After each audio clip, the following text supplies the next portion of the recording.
So, welcome to Engineering Excellence. This is our engineering team from MSD. I'm Sarah Sowers, the lead engineer. I guess brief personal introduction. Okay.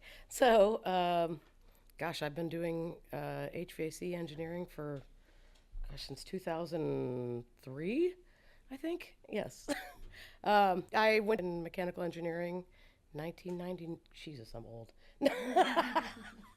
1991, graduated in 96. I was on the 5 year plan. I actually graduated wanting to do HVAC because it's the family biz. My dad was in engineering, HVAC engineering. He owns a manufacturing representation company in Chicago.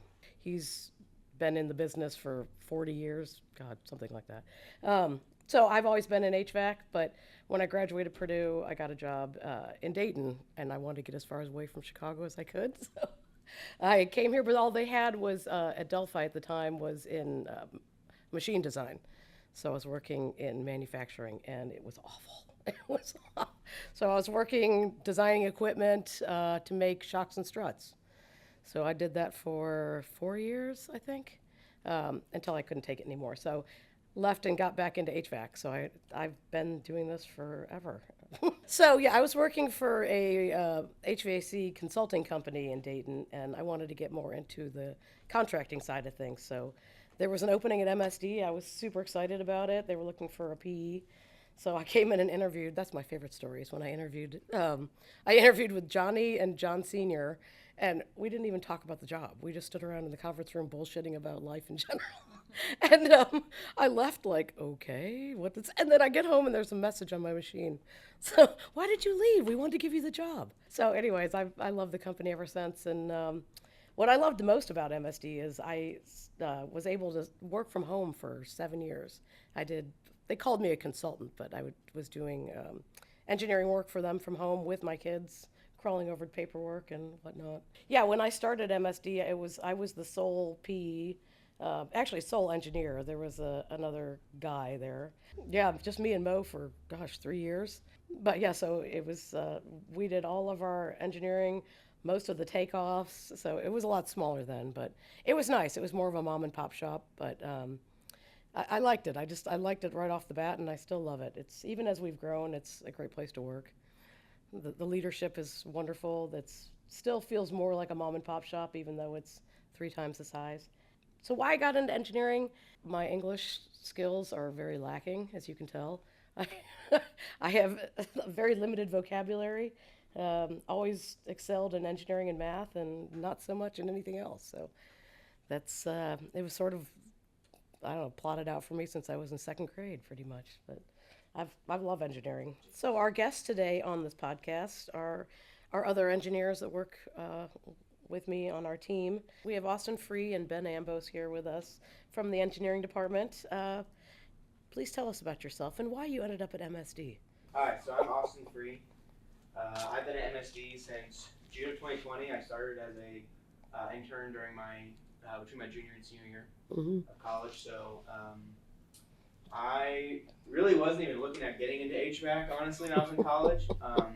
I didn't enjoy like fluid dynamics. Those were some of my rougher subjects. I was originally looking to go into more like machine design, kind of stuff like that. But I think once I really started working for MSD, I kind of fell in love with like just the way the organization is. Like Sarah said, how it's a smaller feel where it's like, it's not like you're just a number. Everybody knows your name.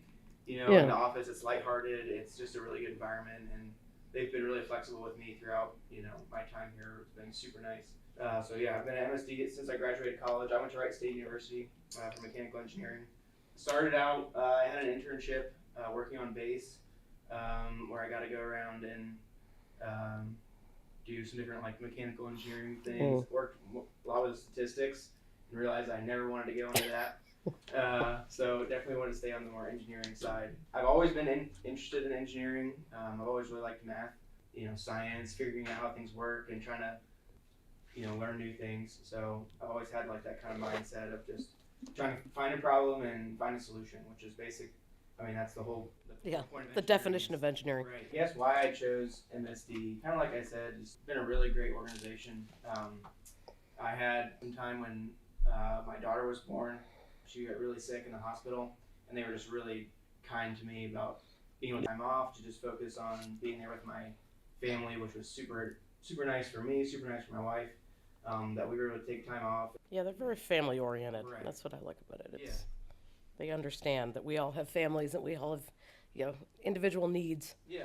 Yeah. But- So yeah, you're not just here to produce results. Right. It's about, Right. how can we, as an organization, really be the best for everybody and as Yeah. an organization excel. So that's It's a kind of a little bit yeah. about me and how I got here. Yeah. Yeah, all right. I'm Ben Ambos, new addition to the team. I graduated in May of this year, 2024. But I co-opted here throughout school. Got a recommendation from good old Uncle Joe. And yeah, so that's basically my journey to HVAC. Same thing growing up in school. When you're good at math and science, Yeah. they're like, hey, be an engineer, right? Right. So yeah, took an engineering class in high school, really loved it. Mechanical engineer, all of us kind of like that hands-on feel, which I think is another reason we come to a place like this. So yeah, just kind of had no idea what HVAC design was, and really fell in love with the people more than the job at first. It's a great group we got here. So yeah, and then you learn more as you go on, and Yep. design has always been a cool thing to me, especially architectural. So you get to do a little bit of that as well, which is fun. Going out to the site. A lot of people are more construction oriented than the average office job, so you get a lot more of that, like people just talking to each other, getting to know each other. You're not spending every single day just sending emails, shooting Yeah. out, Right. like Austin said, deadlines, production. So it's been a great time here so far. Yeah, it's just a really What were great- some of the other places you co-opt at? So I started out with like a smaller construction engineering firm out in DC, which was pretty cool, but pandemic time, so not so great. But yeah, and then went to GE Aerospace for a little bit and got the complete opposite Yeah. of MSD, which was cubicle. Corporate America. Yeah, corporate America. You take 6 weeks just to learn people's names, and then you probably won't see them again. So yeah, big shock. I mean, it was cool work, but Yeah. nothing like the environment that you get at a place like MSD. So very happy to be back, ready to move forward and keep growing the team and Mhm. keep that company environmental, which I think is a big point of the enjoyment philosophy. There you go. So yeah, I'm parked down in Cincy technically. I'm up and visit everyone in the office up here, and it'll be fun to keep that market growing. Have a nice sort of combination between Dayton and Cincinnati, and I think the engineering and estimation team a good glue that kind of sticks that together. So yeah, it'll be fun to keep growing with you guys. All right. Okay, so we're going to take you through the life cycle of a project and how the engineering team gets involved and our part in that. Basically, a project starts with either the sales or the estimation team getting a lead. So whether that's cold calling, or somebody calls in, or maybe we have a previous relationship and it's a client of ours that has an issue. That's typically how most of our projects start. Is someone from the estimation or sales team will come to us and say, hey, we have a project at such and such address, and they need a new boiler, or they are having humidity issues or something like that. So that's typically how how we get involved with the project. And then from there, we'll typically work with the estimation team, work with the client, try to find a time that we can do like a site visit. We can go out, meet the client, get a lay of the land, kind of figure out what their actual issue is, see if there's any like glaring issues with the building. Sometimes you go out there and you're like, well, your system is way undersized, and we can tell just from looking at it that that's part of your problem. Or sometimes it's a little deeper of an issue that we have to kind of dig into. But really, that site visit is kind of the basis of what starts our engineering. That's where we'll try to get background architectural plans, any other information about the building, different gas sizing or pressures, all that type of stuff that we'll need to start doing a good design. From there, we'll typically come back to the office. We'll bring all our information with us. We'll typically get like an architectural background created, and I think this is really part of what kind of separates us from some of our competition, is that part of our design process is actually creating like a schematic design based on the real conditions. So we'll take the architectural plans we get from the site visit, we'll bring it back, We'll draw something up typically in Revit or CAD. And that just kind of serves as like the background for all of our load calcs, for any of our plumbing calculations, for gas calculations. Just being able to see the building as a whole really helps us and the estimation department to be able to see how long of run are we working here, what are our points of entry and exit. So after we've done all that work, part where really some of the expertise comes in, and that is where we make our actual system selection. So Sarah's going to talk about kind of the next steps of the process. Yeah, so it really varies depending on the site we're looking at, and obviously the client's budget, because we can vary anywhere from cost-effective split systems to a full-on VRF with the DOAS unit, and but it depends what kind of building we're looking at. If we're looking at something that has ceilings, if how much room above the ceiling we're looking at, and then also what their comfort level they want. Some systems we can put in that are going to be a lot more cost effective, but you're not going to have the zoning. You're going to have to, group together. Let's say in an office building, 4 or 5 offices have to share one thermostat, which I think is fine for most spaces. But then you get, the more high-end client, I guess you'd want to say, or those that want individual control. So, in that instance, we could be looking at VRF. We have individual heads in each office, but I just think it's fun to be able to have a blank canvas and look at be able to see in each building individually and say, okay, what is the the good, better, best type scenario we can look at for the design of this building. But yeah, and then it always comes down to customer budget, like I said. But that's what I think also sets us apart is we can work individually with the estimation team, see where the cost of the project is going to land. So if we want to start out looking at a VRF project, it doesn't take us too long to lay it out, get quotes on that. But if the end project is coming in over the budget, we can then go and reconfigure it, working hand in hand with estimation on how to reduce that overall budget. We also can do that even on some of the plan spec projects that we get. If the estimation comes out that it's over budget, I truly enjoy looking at projects value engineering options and say, hey, maybe we don't need an individual VAV box for each of these offices. We can group them together, and then you reduce your ductwork, you reduce your piping, and then your controls is coming way down too. So it's fun. It's to me it's very creative. Sort of an artistic side of engineering that I find fun. A big puzzle. Yeah, it's like a big puzzle, and then in the end, the whole goal is client satisfaction, and that's what I absolutely love the most is being able to find a solution that works for the client, and then to go back out when the project is completed and see the finished product and talk to the client. They're just the satisfaction that we've solved their problem. So our business development team encompasses our estimation, engineering, our sales teams. So the business development team is going to work hand in hand in landing the project. Once we get that final sign off from the client, then the project goes into construction or special projects. And at that point, then we start on the design documents. Yeah, so especially for these bigger jobs require more design assist. We have that constant communication with PMs or even the client. Trying to get the transparency of just where can we fit in either design changes if needed. No project goes according to plan, especially right. Existing buildings. So constant site visits. We get requests for information all the time. We need to go out to a site, put our eyes on it, see what needs to get changed for the design in a timely manner, as well as something that's going to fit code and again fit that client need. Yep. So that's, I think, a big point of where we can kind of stand out as well.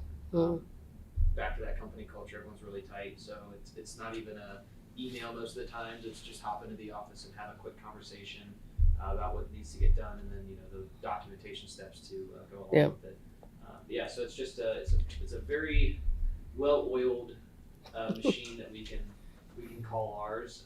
We still get squeaks in there. Yeah, of course we do. Some things slip under the radar a little bit, and the whole point of engineering and meeting deadlines and keeping client satisfaction up is being able to think on the fly and work on the fly, as well as have that structured schedule. So I think we do a great job of mixing that. We each can help out in every aspect. So if Sarah's bogged down on a job site or something, and there's something that needs to get out today, or she gets a question, she can always shoot an email or a call to Austin or I, and we can throw something in a design for her and get that quick response that we like to give our clients. Yeah, that's what sets us apart from like just a straight on consulting team that is doing plan spec jobs, because there's always a delay. If there's an RFI that goes out from the field team back to the engineers, you're usually talking about a 1 to 2 week delay in getting an answer back. But that's what makes us unique, is it's usually just a quick phone call from the project manager, like, hey, there's an issue here. The equipment won't fit above the ceiling, or yeah, the architectural layout's different than what you guys have in the drawing, which happens unfortunately too often.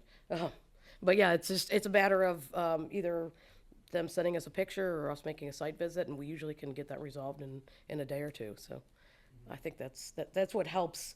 It helps us work as a team along with the field too. So we're not considered the silos that I think you get in a lot of companies.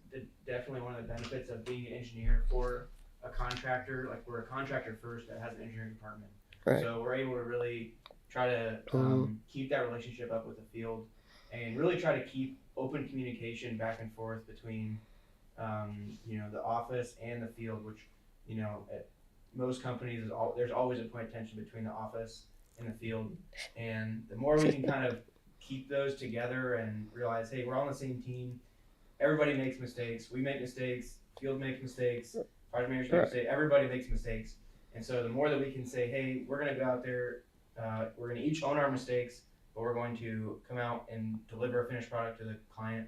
Yeah, find the solution. Right, It's find the solution. yeah. And that's a big point with MSD that we appreciate, is that even if we make a mistake, that they are, like, the field guys are typically very quick to say, okay, this isn't going to quite work, but I found another way that we can do it. Yeah. And we're just going to do it that way. And for us, they have the field experience. We don't have to be out there installing all the pipe work. So sometimes it's easy to drop something that's not going to totally fit in the space that we think it will. Right. And so that's what we also rely on the expertise of the field to really get feedback on how we can be better too. Yeah, it's a mutual respect between the engineering team and the field team. I mean, really, every department in MSD. Right. I think that's what it all comes down to. And yeah, that's my favorite thing. Probably the only thing I enjoyed about the manufacturing field is my first 2 weeks on the job. They had me go down and have to run the machines myself, which it teaches you how hard it is. So what you're designing is what somebody is going to have to use day in and day out. So that's why I have a huge respect for these guys in the field. They find ways to do things that a lot of people. I mean, they're very creative in themselves. I mean, I almost feel like half of them should have been engineers, because they find ways to fix things, find ways to make stuff work. So, and I think MSD as a company kind of sees that too, because we hire most of our office people from the field, and at least from what I've seen here so far. So, back to that expertise thing. It's just like we have a lot of people that know a lot when it comes to the real world application of what we draw. So it's great, a guy like Dan Leitchu, just to go ask him something, and he's a wealth of knowledge. It's kind of crazy, especially for me being so new to it. Just how quick things come to his mind of, like, it's just this way and that's how it is, and then you look it up and you're like, I could have just asked that. Yeah, I know. Right. So it's a great time, especially those people that are on the jobs, for a month. They've seen it every day. So yeah. So they have the client come out and talk to them, so they'll get raw that might not be from an email and might not sound as perfect as they want it to. So you get like the raw response of the client a lot of times too. Yeah, true. Yeah, I love visiting job sites too, just to see the progress and talk to them, and because there's always some kind of a snafu, but it's always kind of funny to hear some of the issues that have arisen.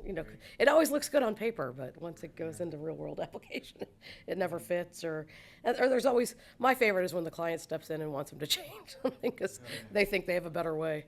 But it's for them. That's where I feel for the field people too, because it's a balance.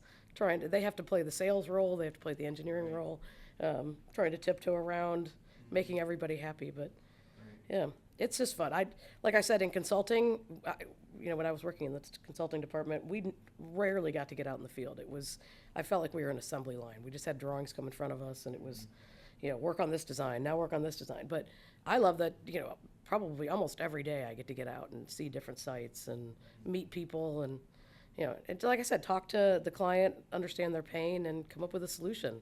It's all about just making them happy. So That's another thing.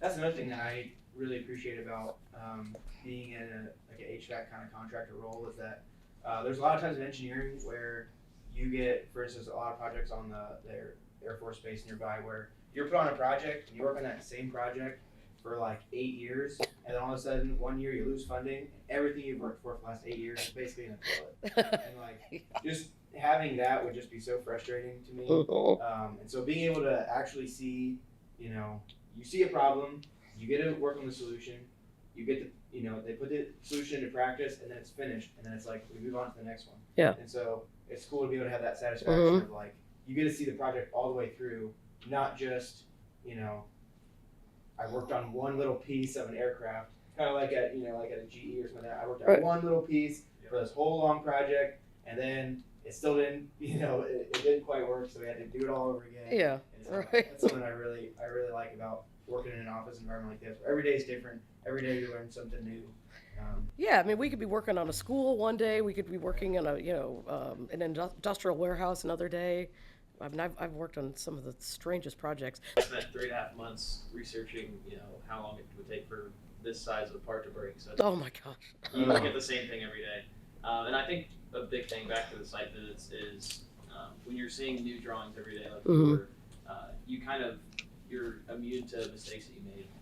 When I go out to a site visit and I see, a mistake that maybe wasn't caught, but I see it doesn't look right, don't design it that way next time. Versus, if you just get, you're the schematic design guy and you're just doing it the same way over and over because you don't get to see your job fulfilled. You don't get to see those mistakes and you don't get to correct them. It's just duct sizing and shapes. A lot of times I go out there and I'm like, that could be way better. So that's something that definitely helped me starting out. Yeah, it definitely opens your mind. Like when you work in the HVAC industry, it opens your mind to. I'll sit in a restaurant and I just find myself staring up at the.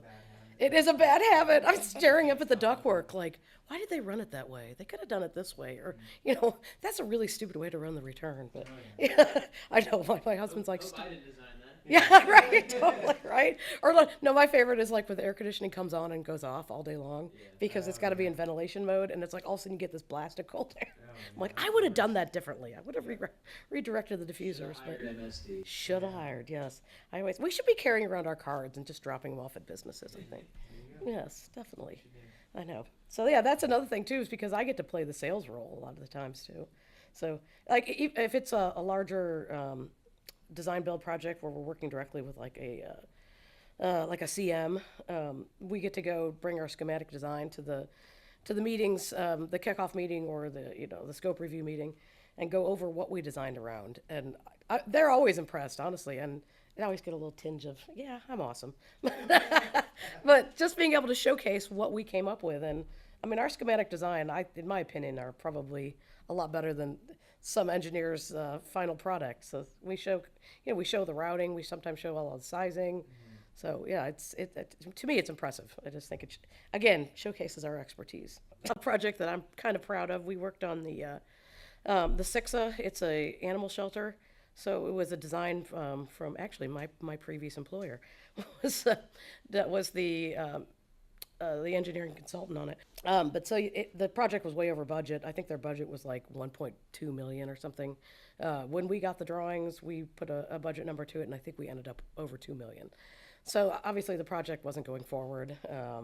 Because it's purely a donor-funded project. So they didn't have the money. They couldn't get the money. So they got us involved in looking at some value engineering options, and we had meetings with the engineer, which was kind of entertaining because they were giving us a lot of pushback. But I was able to go over the drawings and come up with, I think, 7 or 8 different options on the first day I looked at the drawings, come up with ways we could save costs just on the HVAC system alone.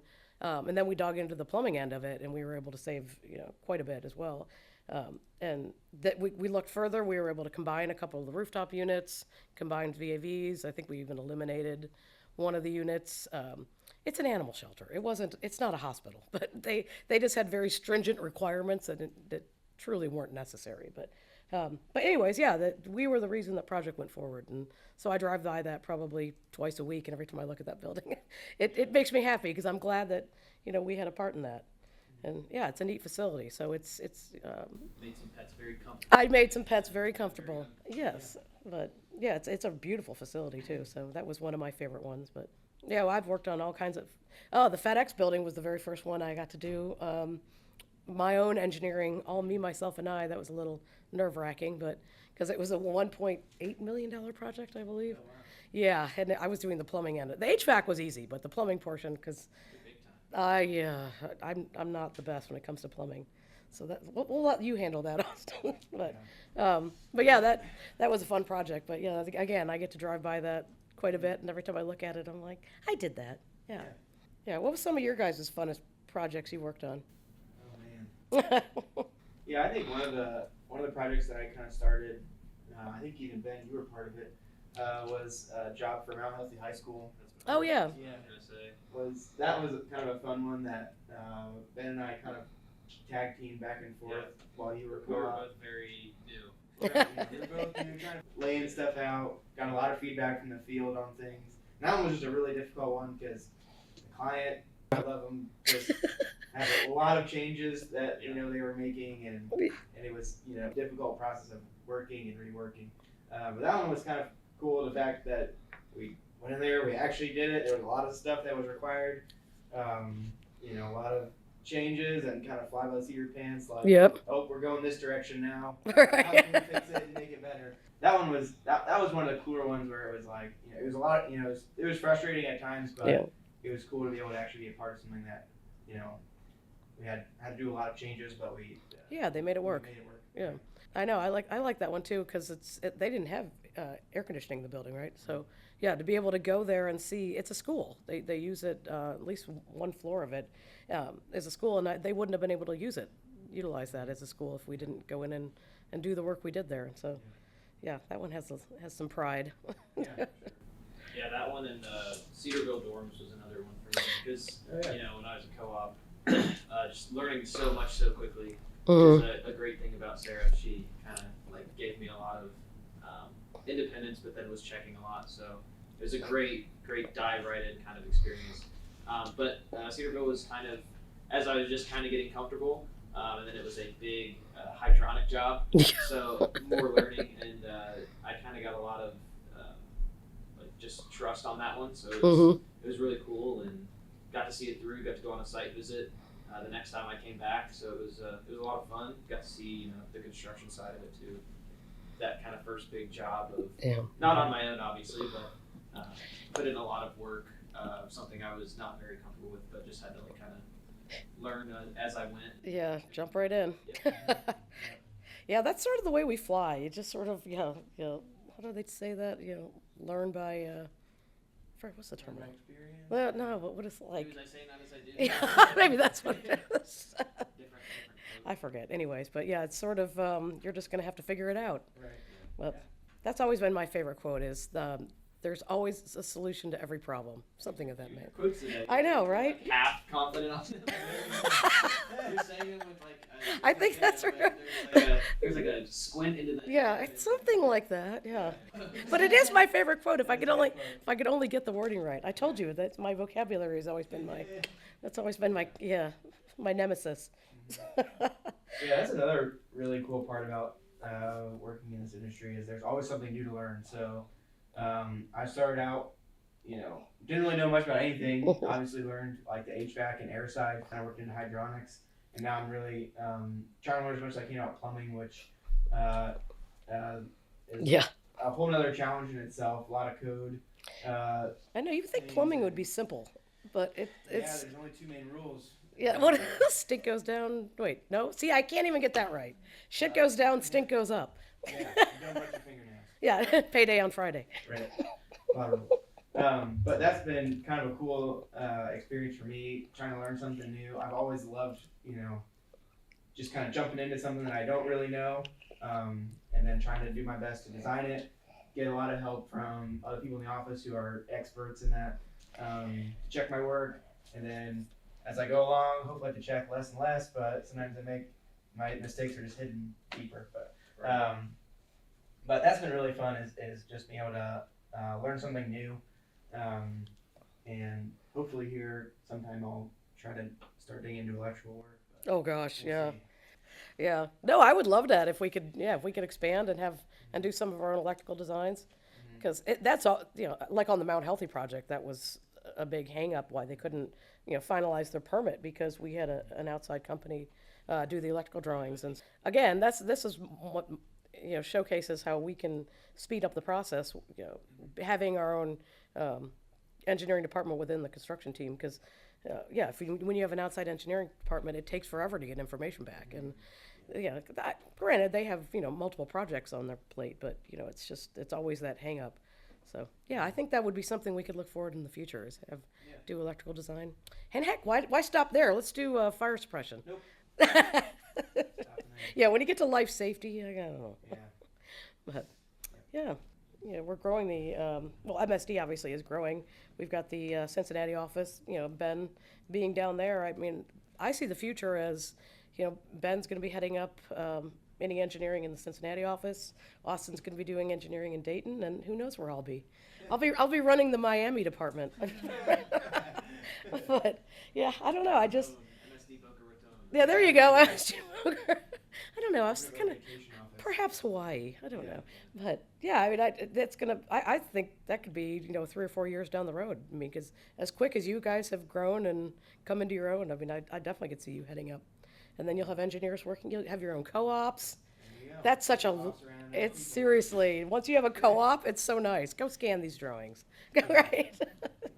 Maybe Austin and I would be a little nicer. There's that one. No, seriously, That's true. not Yeah. really.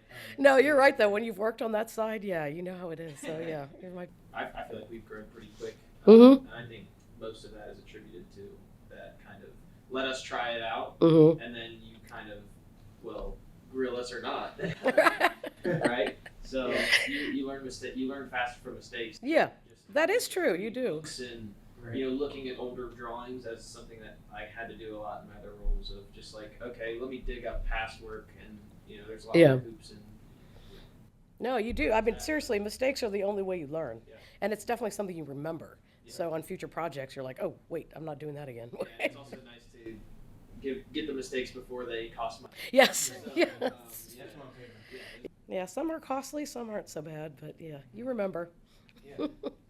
I feel like we truly are relentless in client satisfaction, though. I know it's all about the end goal. It's all about wanting to make the client happy on a budget standpoint, on a system standpoint. What I like too is we're focusing a lot more on the energy side of things. So we're looking at energy analysis, determining, not just upfront cost on the project, but the longevity of it, and yeah, the rebates. Yeah, with the new MSD office, it's kind of baptism by fire. Is that the terminology? Yeah. I think me with my misstating quotes, but I'm learning a lot about the rebate program that we get from local utility companies, but also the government has a lot of rebates and tax deductions and incentives that are out there for any kind of energy savings, any higher efficiency equipment. So yeah, it's been fun. It's been fun trying to figure out ways you can get money. There's free money out there for anybody, but Gotta get the free money before they just start making you charging you for the money. charge you for what Yeah. you do. But yeah, so it's I think that's going to be a lot of helpful knowledge that we can take forward to the clients. So it could end up funding the projects, and that's another thing too. I think kudos to our sales team is they also have a lot of ways to fund projects because they've teamed up with is it PACE, I think is the name of the that do funding up front for the clients. So that it's pretty much a whole package. We're able to provide the equipment, provide the installation, provide the engineering as well as the financing. So yeah, so I would say we are relentless in getting the project started Yeah. off the ground. Yeah, and we're also relentless in, like you said, that client satisfaction. Where if there's an issue that arises, we're gonna make it right. We're not Yeah. gonna leave it. Yeah. We're not gonna leave a crappy system on a project. Right. That's what I have to say. I'm impressed with with our project managers. They don't just leave issues. I mean, we've had some projects that just for whatever reason have had issues. I mean, it could be bad equipment, it could be, something wrong with the design, but they will, I mean, we've had projects that 2 years later, we're still out there trying to make it right. And I think that's impressive. Even if the project's, pretty bad in the hole, we're still gonna go out there and make it right. Right. I think that's something we bring to those bidding projects as well. Mhm. We might not Yeah. be the cheapest, but we're going to make it a good system. Not going to be fighting, another company with for years to Right. about why it didn't work and who's going to pay for it. So. Definitely. And that's what, I mean, that's definitely helped our reputation, and it's, spreads by word of mouth. But yeah, that's why I'm proud to work at MSD for those reasons. Yeah, it's got a good name and good reputation and great people. Yep.